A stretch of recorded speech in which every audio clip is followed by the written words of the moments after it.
In 1066, one of the most important invasions in world history changed England forever. A duke from Normandy crossed the sea with thousands of soldiers, defeated an English king in one of the bloodiest battles of the Middle Ages, and began a new dynasty that transformed language, law, warfare, and power across Europe. The man's name was William the Conqueror, but the story did not end at the Battle of Hastings.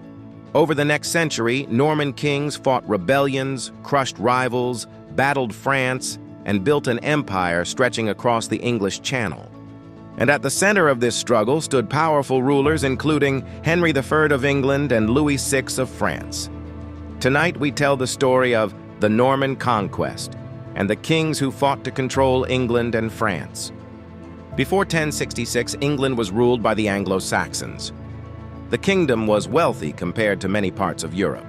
It possessed organized taxation, strong local government, thriving trade, and powerful noble families. The English king in 1066 was Harold Godwinson. But after the death of Edward the Confessor, multiple men claimed the English throne. One claimant was William, Duke of Normandy. William argued that Edward had promised him the crown. He also claimed Harold had sworn an oath supporting his claim. Whether true or not, William now prepared for war. In September 1066, William assembled a massive invasion force. Thousands of knights, archers, infantry, and horses crossed the English Channel. At the same time, England faced another invasion from Norway under Harald Hardrada.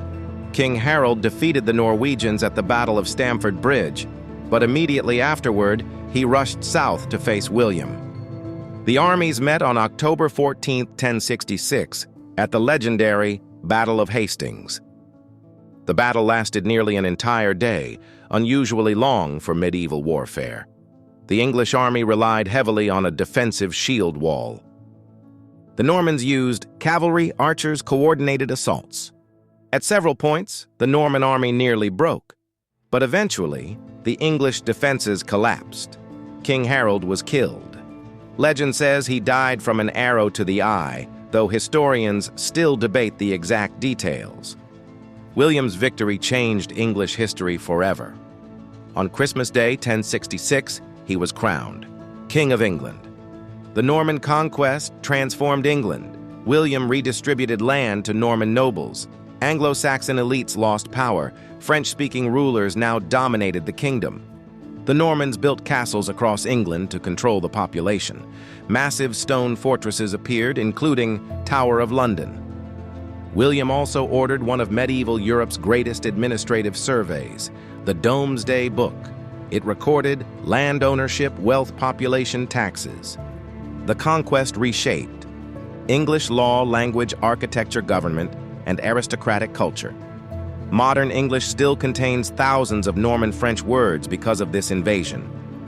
After William's death, his sons fought bitterly for power. Eventually, one son emerged victorious, Henry I of England. Henry became king in 1100. Unlike many medieval rulers, Henry was highly educated and politically skilled. He strengthened royal administration and expanded centralized government. But Henry faced a major challenge, controlling both England and Normandy, because English kings were also Norman rulers in France. That created endless conflict with the French monarchy. At the same time, France itself remained fragmented. The French king technically ruled the kingdom, but many powerful nobles acted independently. One important ruler was Louis VI of France. Louis VI spent much of his reign trying to strengthen royal authority. But he also confronted the growing power of the Norman English kings, because the kings of England controlled huge territories in France. This created a strange situation. The English king was independent in England, but technically a vassal to the French king for lands in France. That contradiction fueled centuries of rivalry. Henry I and Louis VI competed constantly over Normandy alliances, noble rebellions, and territorial control. Then catastrophe struck. In 1120, Henry I's only legitimate son drowned in the White Ship disaster. The succession crisis that followed nearly destroyed Norman stability. Henry named his daughter, Empress Matilda, as heir. But after Henry's death, many nobles rejected female rule. Civil war erupted. The struggle between Matilda and Stephen of England plunged England into chaos. This period became known as the Anarchy. Nobles switched sides constantly. Castles multiplied, law and order weakened. The Norman realm faced one of its greatest crises since the Conquest itself. Eventually, compromise ended the conflict. Matilda's son would become Henry II of England. And with him, a new dynasty emerged, the Plantagenets. The Norman Conquest shaped the modern world. It changed English government, military organization, language, culture, and international politics. It tied England permanently to continental Europe. It created centuries of rivalry between England and France, and it laid foundations for the English monarchy, parliament, common law, and eventually the British state itself. The conquest of 1066 was not just a battle, it was the beginning of a new civilization. And the struggles between Norman kings like Henry and French rulers like Louis would shape Europe for centuries to come.